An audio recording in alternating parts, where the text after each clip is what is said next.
Hi friends, welcome back to my YouTube channel. నేను మీ సంతోష్నిని. ఎవరైతే ఈ వీడియోను ఫస్ట్ టైం చూస్తున్నారో నా ఛానల్ని సబ్స్క్రైబ్ చేసుకోండి. ఈ వీడియోను ఎక్కడ స్కిప్ చేయకుండా ఫస్ట్ నుండి ఎండింగ్ వరకు చూడండి.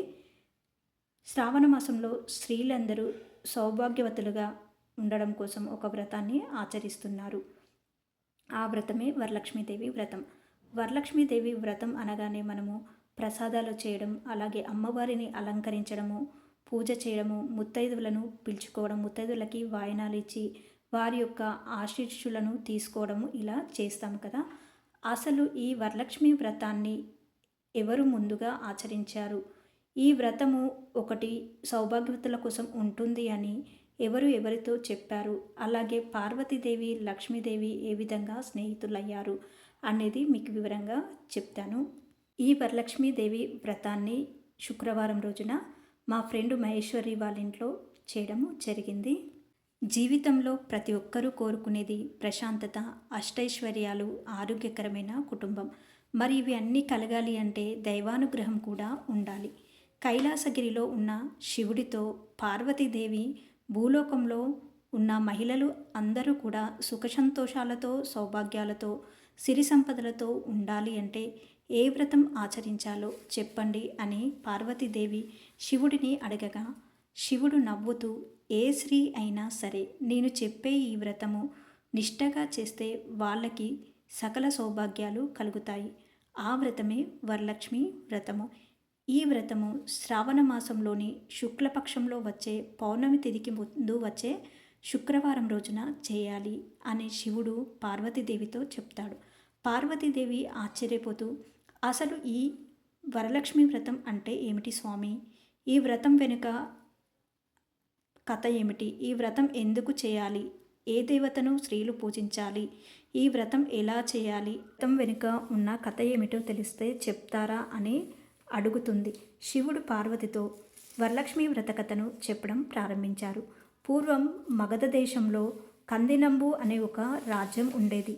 ఆ రాజ్యంలో ప్రతి ఒక్కరూ కూడా ఎంతో ధనవంతులు అంటే మనకు తెలిసింది మామూలుగా పెద్ద పెద్ద బంగ్లాలు, కార్లు, వజ్రవైడూర్యాలు ఉంటేనే మనము ధనవంతులు అనుకుంటాము. కానీ ధనవంతులు అంటే అంతకు మించి ధనవంతులు. వారి రాజ్యంలోని ప్రతి ఒక్కరి ఇల్లు కూడా వజ్రవైడూర్యాలతో, అలాగే గోడలు కూడా బంగారంతో కట్టుకుంటారు. ఆ రాజ్యంలోని ప్రజలు అంతటి ధనవంతులు. అదే ఊరిలో చారుమతి అనే ఒక నిరుపేద బ్రాహ్మణ మహిళ నివసిస్తూ ఉండేది. ఆమె తన భర్తను దేవుళ్లాగా పూజించి, అలాగే అత్తామామలకి సేవ చేసుకొని ఉంటూ ఉండేది. ఆమెకు లక్ష్మీదేవి అంటే చిన్నప్పటి నుంచి చాలా ఇష్టం. చిన్నప్పటి నుండి కూడా లక్ష్మీదేవి నామం చెప్తూ లక్ష్మీదేవిని పూజిస్తూ ఉండేది. పెళ్ళి అయినా కూడా ఆమె ప్రతిరోజు లక్ష్మీదేవిని పూజిస్తూ ఉండేది. చారుమతి భక్తిని చూసి లక్ష్మీదేవి ఎంతో సంతోషిస్తుంది. చారుమతికి నా అనుగ్రహం ఇవ్వాలి అని లక్ష్మీదేవి అనుకుని ఒకరోజు రాత్రి చారుమతి నిద్రపోతున్నప్పుడు ఆమె కలలోకి లక్ష్మీదేవి వస్తుంది. ఓ చారుమతి, నేను వరలక్ష్మీదేవిని. నీ భక్తికి మెచ్చి నేను వచ్చాను. నిన్ను అనుగ్రహించి వచ్చాను. నేను చెప్పినట్టు నువ్వు చేస్తే నీ మనసులో ఉన్న అన్ని కోరికలు తీరుతాయి అని ఇలా చెప్తుంది. నువ్వు శ్రావణ శుక్లపక్షమి పౌర్ణమికి ముందు వచ్చే శుక్రవారము రోజున నువ్వు నన్ను పూజిస్తే నీకు కుటుంబానికి సకల సౌభాగ్యాలు, అలాగే సిరి సంపదలు కలుగుతాయని చెప్పింది. చారుమతి లక్ష్మీదేవిని చూస్తూ ఆశ్చర్యపోతూ నమస్కరిస్తూ, నేను ఏ జన్మలో చేసుకున్న పుణ్యమో నాకు మీ అనుగ్రహం కలిగింది అని చెప్తుంది. వెంటనే చారుమతికి స్పృహ వస్తుంది. నిద్రలేచి వెంటనే ఈ వ్రతం తప్పకుండా చేయాలి అని తాను అనుకుంటుంది. ఈ వ్రతం నాకు మాత్రమే తెలుసు. నేను ఒక్కదాన్నే చేయాలి. ఈ వ్రతం చేసి నేను ఒక్కదాన్నే ధనవంతురాలుని కావాలి అని అనుకోకుండా ప్రతి ఒక్క స్త్రీకి ఈ వ్రతం గురించి తెలియాలి అని అందరికీ చెప్తుంది. అలా అందరూ ఆ రోజు కోసము ఎదురు చూస్తూ ఉంటారు. లక్ష్మీదేవి చెప్పిన రోజు రానే వచ్చింది.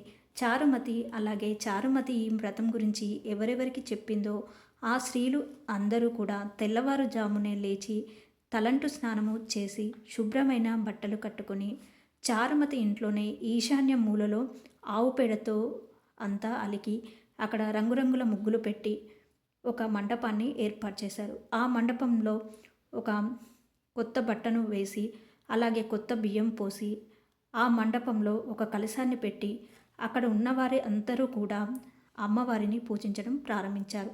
ఈ విధంగా అమ్మవారికి నైవేద్యాలు చేసి పెట్టి, అమ్మవారిని పసుపు కుంకుమలు పువ్వులతో పూజించి వరలక్ష్మి వ్రతం చేశారు. వరలక్ష్మి వ్రతం అనంతరము వారు వరలక్ష్మీదేవి అమ్మవారికి పెట్టిన ప్రసాదాలన్నీ నైవేద్యంగా స్వీకరించి వారు వారి ఇళ్ళకి వెళ్ళిపోయారు. ఈ విధంగా చారుమతికి వరలక్ష్మి వ్రతం పూజ అనంతరము మళ్ళీ లక్ష్మీదేవి ప్రత్యక్షమయ్యి వరలక్ష్మి వ్రతం గురించి నీకు ఒక్కదానికే చెప్తే ఏ స్వార్థము లేకుండా నాకు మాత్రమే సిరి సంపదలు కోరికలు తీరాలని చూడకుండా అందరికీ ఈ వరలక్ష్మి వ్రతం గురించి చెప్పినందుకు లక్ష్మీదేవి చారుమతిని ఆశీర్వదించింది. అప్పటి నుంచి శ్రావణ మాసంలోని మహిళలందరూ కూడా వరలక్ష్మీదేవి వ్రతంను ఆచరిస్తున్నారు అని శివుడు పార్వతితో చెప్పాడు. పార్వతీదేవి శివుడితో నేను కూడా ఈ వరలక్ష్మి వ్రతాన్ని చేస్తాను స్వామి అని చెప్పింది. ఇప్పుడు నీకు ఏమి లోటు ఉంది? నీకు అన్నీ ఉన్నాయి, సిరి సంపదలు సౌభాగ్యాలు, నీకు ఏ లోటు లేకుండా నేను చూసుకుంటున్నాను కదా అని శివుడు పార్వతితో అంటే, పార్వతీదేవి నాకు అన్నీ ఉన్నాయి, మీరు అన్నీ ఇచ్చారు, కానీ నాకు లక్ష్మీదేవిని చూడాలి అని ఉంది స్వామి అని చెప్పి పార్వతీదేవి కూడా వరలక్ష్మి వ్రతము చేసింది. పార్వతికి లక్ష్మీదేవి ప్రత్యక్షమైంది. పార్వతీదేవి లక్ష్మీదేవిని నమస్కరించి లక్ష్మీదేవితో పార్వతి మాట్లాడుకుంటూ ఒకరికొకరు మాట్లాడుకుంటూ అలా లక్ష్మీదేవి పార్వతి స్నేహితులయ్యారు. ఈ విధంగా శివుడు భూలోకంలో ఉన్న ప్రతి మహిళలందరూ కూడా ఈ విధంగా శ్రావణ మాసంలో పౌర్ణమి తిథికి ముందు వచ్చే శుక్రవారం రోజున ఇలా వరలక్ష్మీదేవి వ్రతాన్ని ఆచరిస్తారు. ఈ వరలక్ష్మీదేవి వ్రత కథను శివుడు పార్వతితో చెప్పారు.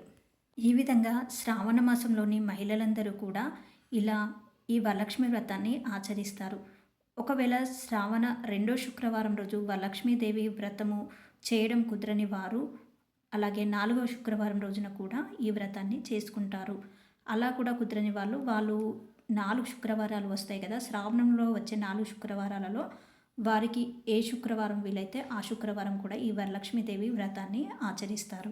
వరలక్ష్మీదేవి వ్రతాన్ని చేసేటప్పుడు ముందుగా అమ్మవారికి సంబంధించిన పూజా సామాగ్రి అంతా సిద్ధం చేసుకున్న తర్వాత ఇక్కడ అమ్మవారికి దీపారాధన చేసిన తర్వాత ముందుగా గణపతిని చేసి గణపతికి పూజ చేస్తారు. ప్రథమ గణములలో పూజుడు గణపతి. ముందుగా గణపతికి పూజ చేస్తారు. ఈ విధంగా గణపతికి పూజ చేసిన తర్వాత అమ్మవారిని ఆరాధిస్తారు.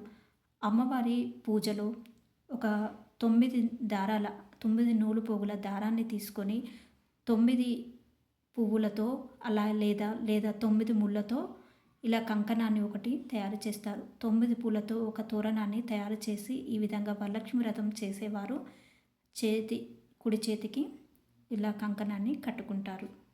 ఈ విధంగా పూజ చేసుకునే స్త్రీలు ఇలా కంకణాన్ని కట్టుకున్న తర్వాత అమ్మవారికి పూజ చేసుకుంటారు. అమ్మవారికి కుంకుమార్చన చేసి అలాగే అమ్మవారి యొక్క అష్టోత్తర నామాలు చదువుకుంటూ ఇలా కుంకుమ పూజ చేసుకుంటారు. ఇలా అమ్మవారి దగ్గర ఒక కలశాన్ని తయారు చేసి కలశంకి ఒక పసుపు కొమ్ము దారాన్ని ఆ కలశంకి వేస్తారు.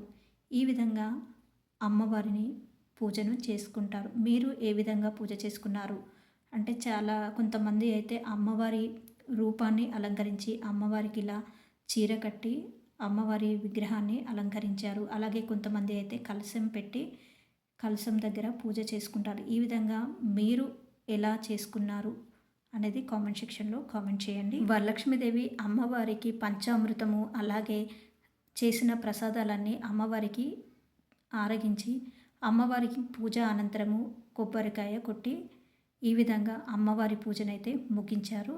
ఇక్కడ అమ్మవారి పూజ చూడడానికి కొంతమంది చూడడానికైతే ఇక్కడికి వచ్చారు. ఈ విధంగా అమ్మవారి పూజ అనంతరము అమ్మవారికి మొక్కుకొని అమ్మవారికి హారతి ఇచ్చి ఒక హారతి పాట పాడాము. ఇంతటితో ఈ వరలక్ష్మి వ్రతం అయితే పూజా విధానము అయిపోయింది. ఇప్పుడు అమ్మవారికి హారతి ఇస్తున్నాము. ఇదండి వరలక్ష్మి వ్రత పూజా విధానం అలాగే వ్రత కథ. ఈ వీడియో మీకు నచ్చినట్లయితే ప్లీజ్ లైక్ చేయండి, షేర్ చేయండి, సబ్స్క్రైబ్ చేసుకోండి. Please support me my channel అండి. మళ్ళీ మరొక మంచి వీడియోతో కలుస్తాను. Thank you everyone.